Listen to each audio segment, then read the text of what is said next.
கர்த்தரும் வல்லமை பொருந்தினதான ஆண்டவரும் இரட்சகருமாயிருக்கிற இயேசு கிறிஸ்துவின் நாமத்தினாலே யாவருக்கும் அன்பின் வாழ்த்துக்கள். தேவன் தாமே ஒவ்வொருவரையும் இன்னும் மகிமைப்படுத்தி மேன்மைப்படுத்துவாராக.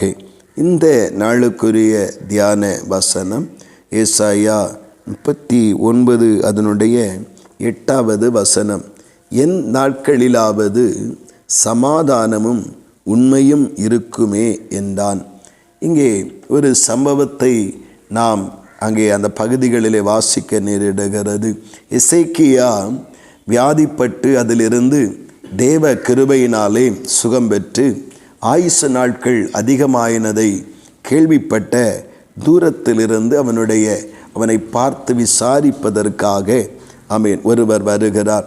வரும்பொழுது எசேக்கியா தன்னுடைய அரண்மனைகளிலே தன்னுடைய பொக்கிஷ சாலைகளிலே எல்லாவற்றையும் திறந்து காண்பிக்கிறதை நாம் காண முடிகிறது. பாபிலோன் தேசத்திலிருந்து வந்த தன்னுடைய சிநேகிதருக்கு இவ்விதமான தன்னுடைய பொக்கிஷங்களை எல்லாம் திறந்து காண்பித்தபடினாலே ஆவியானவர் ஏசாயாவை கொண்டு இவைகளெல்லாம் ஒரு நாள் வரும்பொழுது தேவனுடைய சித்தத்தின்படி அந்த எருசலேமில் இருக்கிற தேவாலயத்தில் இருக்கிற பொருட்கள் எல்லாம், அரண்மனையில் இருக்கிற பொருட்கள் எல்லாம் பாபிலோனிலே கொண்டு போகப்படும் என்று தீர்க்க தரிசனம் சொல்லுவதை காண முடிகிறது. அப்பொழுது அவர் சொல்லுகிறார், அந்த தீர்க்க தரிசனம் நிறைவேறட்டும், சொல்லுகிறபடியே நடக்கட்டும். ஆனால் அந்த காலங்கள் என்னுடைய காலங்கள் நடவாமல் பிற்காலங்களிலே என்னுடைய சன்னதிகளின் காலங்களிலே அது நடக்க இருக்கிறது என்பதை அறிகிறேன். என் நாட்களிலாகிலும் சமாதானமும் உண்மையும் இருக்குமே என்று அவன் ஆறுதல் பட்டு கொள்ளுவதை, தன்னுடைய ஆத்மாவை திடப்படுத்துவதை நாம் இங்கே காண முடிகிறது. அன்பு தேவனுடைய பிள்ளைகளே, ஆண்டவருடைய சமூகத்தில் இதில் 2 காரியங்களை நாம் கவனிக்க வேண்டும். ஒன்று, தேவனுடைய திட்டம் ஒருவேளை இஸ்ரவேல் ஜனங்கள் மறுபடியும் 70 வருஷம் பாபிலோனில் சிறைவிட்டு போக வேண்டும் என்று. ஆனால் இந்த இடத்திலே அந்த சிறைவிட்டு போகிறதற்குரிய ஒரு தீர்க்க தரிசனம் எசேக்கியாவினுடைய செய்கைகளினால் அல்லது மதீனத்தினால் உண்டாவதை நாம் பார்க்க முடிகிறது. என்ன மதீனம்? அவன் தன்னுடைய சிநேகித்திருக்கிற எல்லாருக்கும் அந்த மனிதனுக்கு தன்னுடைய இரகசியமான எல்லா காரியத்தையும் காண்பித்து கொடுக்கிறார். இதிலிருந்து நாம் கற்றுக்கொள்ள வேண்டியது என்ன?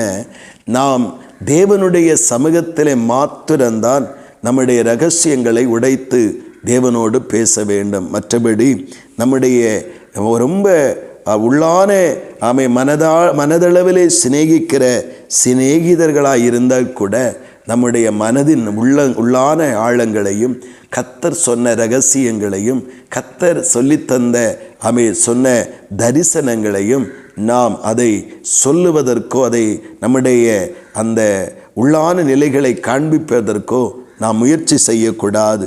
ஒருவேளை மகிழ்ச்சியினால் அதை செய்ய முற்பட்டால் கூட இந்த எசேக்கியாவினுடைய நாட்களிலே சந்தித்த அந்த கேடான ஒரு நிலையை அங்கே சந்திக்க வேண்டியது வரும். அது அந்த இரகசியம் வெளிப்படும் பொழுது பிசாசானவன் அதை தன்னுடைய கரத்திலே ஆயுதமாக எடுத்துக்கொண்டு அந்த நன்மைகள் நமக்கு எந்த அளவுக்கு கிடைக்கக்கூடாமல் தடுக்க முடியுமோ அந்த அளவுக்கு தடுக்க அவன் முற்படுகிறவனாய் இருக்கிறார். உள்ளத்தில் ரகசியம் இருக்கிறது வரையும் யாரும் அதை எடுத்துக்கொள்ள முடியாது. தேவன் மாத்திரம்தான் அதை அறிகிற தேவனாய் இருக்கிறார்.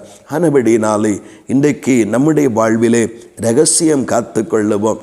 இப்படி ஒரு பக்கம் இருக்க இன்னொரு பக்கம் சொல்லுகிறான், என் சன்னதியின் காலத்தில் அது நடக்கும், என் நாட்களிலே சமாதானமும் உண்மையும் இருக்குமே அப்படி என்று சொல்லுகிறான். அப்படி என்றால் என்னுடைய வாழ்க்கையில் நான் இப்படியெல்லாம் காண்பித்தேன், இப்படியெல்லாம் செய்தது என்னுடைய அறியாமை என்று அவன் ஒத்துக்கொள்றதை விட அவனுடைய நாட்களிலே என் தலை தப்பினா போதும், நாம் விடுவிக்கப்பட்டால் போதும், நாம் பாதுகாப்பாக இருந்தால் போதும், அப்படி என்கிற ஒரு சுயநலமான செய்கையையும் அங்கே காண முடிகிறது.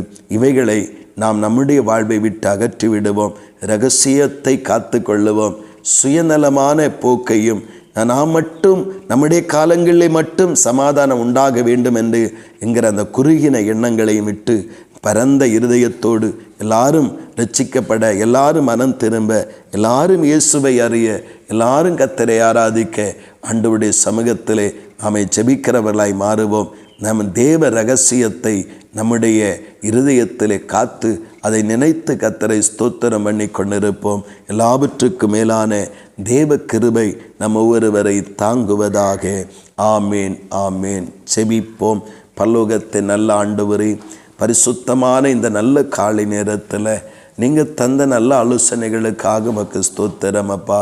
உம்முடைய கிருபையினாலே, உம்முடைய இரக்கத்தினாலே, பரிசுத்த மகிமையினாலே கர்த்தாவே நாங்கள் ரகசியத்தை காத்து கொள்ளவும், சுயநலமான வாழ்க்கை இல்லாதவர்களாய் வாழவும் கர்த்தர் எங்களுக்கு உதவி செய்யுங்கப்பா. கிருபையினால் நிரப்புங்க.